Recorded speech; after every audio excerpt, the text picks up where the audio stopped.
Pregnancy को लेकर ना मन में अक्सर बहुत सारे सवाल होते हैं, कई चिंताएं भी होती हैं। और एक सवाल जो बार बार परेशान करता है वो है आखिर हुआ क्या और इसका पता कैसे चलेगा। तो चलिए आज इन्हीं सब सवालों के बिल्कुल सीधे और साफ जवाब जानने की कोशिश करते हैं। तो सबसे पहला और बड़ा सवाल जो मन में आता है वो यही है कि ये कैसे मालूम होगा कि स्पर्म शरीर में गया भी है या नहीं। आइए इसे एक एक करके समझते हैं। देखिए, इस पूरे प्रोसेस को समझने के लिए हम इसे 5 आसान स्टेप्स में देखेंगे। पहले बात करेंगे कि इसके तत्काल संकेत क्या हैं, फिर देखेंगे कि अंडे तक का इसका सफ़र कैसा होता है, प्रेगनेंसी की संभावना कितनी होती है, और अगर गर्भधारण हो जाए तो इसकी पुष्टि कैसे होती है, और आखिर में इस पर भी बात करेंगे कि अगर गर्भ नहीं चाहते तो क्या करना चाहिए। तो शुरुआत करते हैं पहले पॉइंट से। स्पर्म के शरीर में प्रवेश करने के बाद कुछ फिजिकल साइंस होते हैं जिनसे इसका पता लग सकता है। अच्छा, तो ये 2 मेन साइंस हैं। पहला है स्पर्म लीकेज, मतलब इंटरकोर्स के बाद वजाइना से कुछ फ्लूइड का बाहर आना। ये एक बहुत ही नेचुरल प्रोसेस है, बॉडी एक्स्ट्रा फ्लूइड को बाहर निकाल देती है, तो ये एक पक्का साइन है। दूसरा है वजाइना के अंदर एक चिपचिपापन महसूस होना। ये दोनों ही इस बात का संकेत है कि स्खलन हुआ है। ठीक है, तो ये तो हो गए तत्काल संकेत, पर इसके बाद क्या? स्पर्म के बॉडी में एंटर करने के बाद उसकी जर्नी कैसी होती है? चलिए अब जरा उसकी टाइमलाइन को समझते हैं। अब ये जो टाइमलाइन है ना, इसे समझना बड़ा दिलचस्प और ज़रूरी है। एक हेल्दी स्पर्म की स्पीड इतनी तेज़ होती है कि वो सिर्फ 15 से 45 मिनट में अंडे तक पहुंच सकता है, और सबसे कमाल की बात यह है कि वो महिला के शरीर में 5 दिनों तक जिंदा रह सकता है। जी हाँ, पूरे 5 दिन। और यही वो फर्टाइल विंडो है जो प्रेगनेंसी के लिए सबसे ज़रूरी होती है। तो क्या इसका मतलब यह है कि स्पर्म की मौजूदगी मतलब प्रेगनेंसी पक्की? क्या ये इतना सिंपल है? चलिए अगले सवाल पर आते हैं।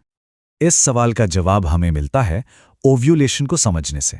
ओव्यूलेशन ये वो प्रोसेस है जब ओवरी से एक मैच्योर एग रिलीज होता है और फर्टिलाइज होने के लिए तैयार रहता है। प्रेगनेंसी तभी मुमकिन है जब स्पर्म इस खास टाइम के आसपास मौजूद हो। तो यहां पर सारा खेल टाइमिंग पर है। जब फर्टाइल विंडो चल रही हो, मतलब ओव्यूलेशन हुआ हो और स्पर्म मौजूद हो, तो प्रेगनेंसी पॉसिबल है। लेकिन अगर फर्टाइल विंडो नहीं है, कोई एग मौजूद नहीं है, तो प्रेगनेंसी हो ही नहीं सकती। मतलब सीधी सी बात यह है कि सिर्फ स्पर्म का होना ही काफी नहीं है। जैसा कि कहते हैं, प्रेगनेंसी की गारंटी नहीं होती। ये सब कुछ ओव्यूलेशन, स्पर्म की हेल्थ और सही टाइमिंग पर डिपेंड करता है। जो लोग अनचाही प्रेगनेंसी को लेकर परेशान होते हैं, उनके लिए ये जानना थोड़ा सुकून देने वाला हो सकता है। चलिए अब मान लेते हैं कि फर्टिलाइजेशन हो गया, तो फिर बॉडी कैसे बताती है कि प्रेगनेंसी हो चुकी है? तो सवाल यही है कि वो पहले साइंस क्या होते हैं जिनसे पता चलता है कि शायद प्रेगनेंसी हो गई है। हाँ, तो कुछ कॉमन अर्ली साइंस होते हैं, जैसे पीरियड का मिस हो जाना, पेट में हल्का दर्द या ऐंठन होना, कभी कभी हल्की स्पॉटिंग दिखना, मूड में बदलाव आना, या सुबह सुबह जी मिचलाना। वैसे इन सब में पीरियड का मिस होना सबसे कॉमन और भरोसेमंद साइन माना जाता है। और हाँ, एक बात जानना बहुत जरूरी है। जब स्पर्म और एग मिलते हैं ना, मतलब फर्टिलाइजेशन का जो एकदम सटीक पल होता है, उसे फिजिकली महसूस नहीं किया जा सकता। कोई खास सेंसेशन नहीं होती।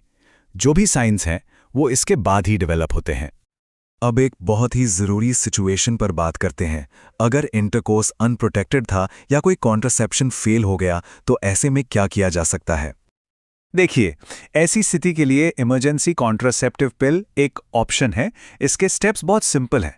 सबसे पहले तो सिचुएशन को पहचानना है, फिर जितनी जल्दी हो सके एक इमरजेंसी पिल लेनी है। इससे प्रेगनेंसी का चांस काफ़ी हद तक कम हो जाता है।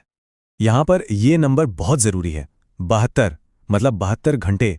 ये पिल सबसे ज़्यादा इफेक्टिव अनप्रोटेक्टेड इंटरकोर्स के 72 घंटों के अंदर ही होती है। जितना लेट होगा इसका असर उतना ही कम होता जाएगा, इसलिए एक्शन जल्दी लेना बहुत ज़रूरी है। और हाँ, फ्यूचर के लिए ये सलाह हमेशा याद रखनी चाहिए कि प्रेगनेंसी और सेक्सुअली ट्रांसमिटेड इन्फेक्शंस यानी STIs दोनों से बचने के लिए कॉन्डोम जैसे बैरियर मेथड्स सबसे बेहतर होते हैं। तो इस पूरी बातचीत का निचोड़ क्या है? आखिर में सवाल यही आता है कि अपने शरीर के इन सिग्नल्स को समझना इतना ज़रूरी क्यों है? वो इसलिए क्योंकि जब हम अपने शरीर को समझते हैं तो हम अपने स्वास्थ्य के बारे में बेहतर और इन्फॉर्म्ड फैसले ले पाते हैं। ये नॉलेज ही तो एम्पावरमेंट है।